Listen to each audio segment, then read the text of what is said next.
Hello, salam sejahtera. Kami dari kumpulan 5 yang diwakili oleh 4 orang, yaitu saya sendiri, Stanley Jeb Juswi, Muhammad Syamil, Muhammad Guzaimi, dan Abdul Aidib. Tajuk yang kami ingin bentangkan ialah kebudayaan dan perpaduan. Pengenalan. Malaysia ialah sebuah negara yang berbilang kaum hidup dalam keadaan aman damai. 3 kaum yang utama di Malaysia ialah Melayu, Cina, dan India. Malaysia adalah masyarakat berbilang etnik, pelbagai budaya dan pelbagai bahasa, dan banyak kumpulan etnik di Malaysia mengekalkan identiti kebudayaan yang berbeza. Masyarakat Malaysia juga telah digambarkan sebagai Asia dalam miniatur. Dari segi makanan, mereka mencerminkan pelbagai etnik penduduknya dan ditarifkan oleh kepelbagaiannya. Banyak budaya dari Malaysia dan kawasan sekitarnya telah banyak mempengaruhi masakan di Malaysia.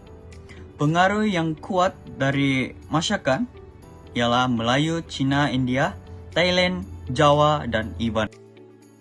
Dari segi muzik, muzik Malaysia merangkumi muzik tradisional dan kontemporari yang dimainkan oleh rakyat Malaysia. Muzik tradisional banyak dipengaruhi oleh budaya Cina, Islam, dan Indonesia. Ini adalah contoh alat muzik dari berbilang kaum, di mana Melayu ada gendang, seruling, dan gong. Bagi Cina ada pipa, guangzi, dan yangshi. Dan bagi India ada tabla, venai, dan nada seorang. Seterusnya, dari segi tarian, negara kita mempunyai tradisi yang kuat dalam tarian, dan kebanyakan tarian di Malaysia berasal daripada negara seperti India, Thai, dan juga Portugis. Kaum Melayu. Baju tradisi bagi kaum Melayu ialah baju kurung bagi kaum wanita dan baju Melayu bagi kaum lelaki. Baju kurung ialah sejenis pakaian yang longgar dan labu yang dipadankan dengan sejenis kain yang panjang dan berlipat tepi. Manakala bagi baju Melayu pula sejenis kemeja yang longgar dan dipakai dengan seluar panjang.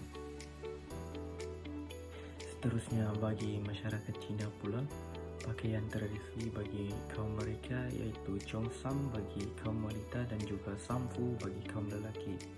Pakaian Cheongsam ini mempunyai leher yang tinggi dan butangnya terletak pada bahu badan, bentuk sendat di bahagian punggung, dan juga belahan di kiri dan kanan berlainan.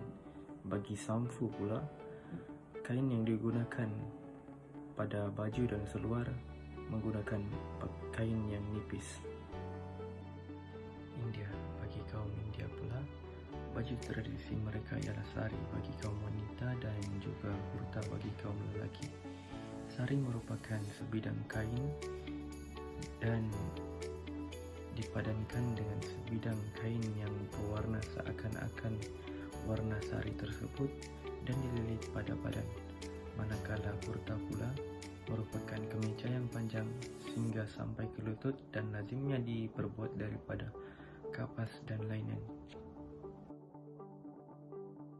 Jenis permainan pada masyarakat kita bagi kaum Melayu iaitu congkak, wau, dan juga gasing. Manakala bagi kaum Cina pula ada go, zianggi ataupun catur Cina, dan yoyo Cina. Akhir sekali bagi kaum India iaitu kabadi dan juga catur rangga. Assalamualaikum dan selamat sejahtera. Nama saya Muhammad Syamil bin Zaini, memegang nomor matriks 07 DTP 21F1035. Pada hari ini saya akan membentangkan tentang kepentingan kebudayaan. Kebudayaan melambangkan identiti negara. Contohnya, amalan budaya tradisional kita melambangkan sifat majmuk masyarakat kita. Selain itu, keunikan pakaian tradisional pelbagai kaum yang pelbagai bentuk potongan dan juga cara pemakaian yang berwarna-warni. Kebudayaan mampu memupuk perpaduan negara. Contohnya, rakyat majmuk kita kaya dengan nilai tradisional yang murni. Selain itu, mengunjung dan mengadakan rumah terbuka pada hari kebesaran Selain itu, rakyat kita tidak kira keturunan, agama, dan amalan adat resam turut merayakan. Seterusnya ialah perpaduan masyarakat. Perpaduan ialah penyatuan dan darjah serta jenis penyatuan yang dipamerkan sebuah masyarakat ataupun kumpulan dan jiran mereka. Merujuk kepada semua perhubungan sosial yang mengaitkan manusia. Istilah ini lazimnya digunakan dalam bidang sosiologi ataupun sains bermasyarakatan. Asas perpaduan bagi sesuatu masyarakat berbeza. Dalam masyarakat ringkas atau biasa, ia mungkin berdasarkan hubungan kekeluargaan dan nilai saling menghormati dan menyayangi. Bagi masyarakat yang lebih kompleks pula, terdapat beberapa teori berkaitan faktor yang menyumbangkan kepada perpaduan sosial ataupun masyarakat. Akhir sekali daripada saya ialah kebaikan perpaduan. Antara kebaikan perpaduan ialah masyarakat kini hidup dengan harmoni, dapat membangunkan ekonomi negara, image negara di mata dunia akan meningkat, dan akhir sekali dapat mengekalkan kestabilan politik. Assalamualaikum, nama saya Muhammad Kuzaimi, nomor metrik 07 BTP 21F 1043. Okey, next ialah tujuan perpaduan masyarakat Malaysia. Yang pertama ialah dapat mewujudkan masyarakat yang bermoral dan beretika. Yang kedua, memupuk dan membina masyarakat makmur. Yang ketiga, mewujudkan masyarakat yang matang, liberal dan bertoleransi. Dan yang terakhir ialah dapat menjamin masyarakat yang adil dan saksama ekonominya. Seterusnya ialah kepentingan perpaduan masyarakat di Malaysia. Yang pertama ialah dapat mewujudkan masyarakat yang harmoni dan sejahtera. Yang kedua, Malaysia sebagai sebuah negara yang merdeka.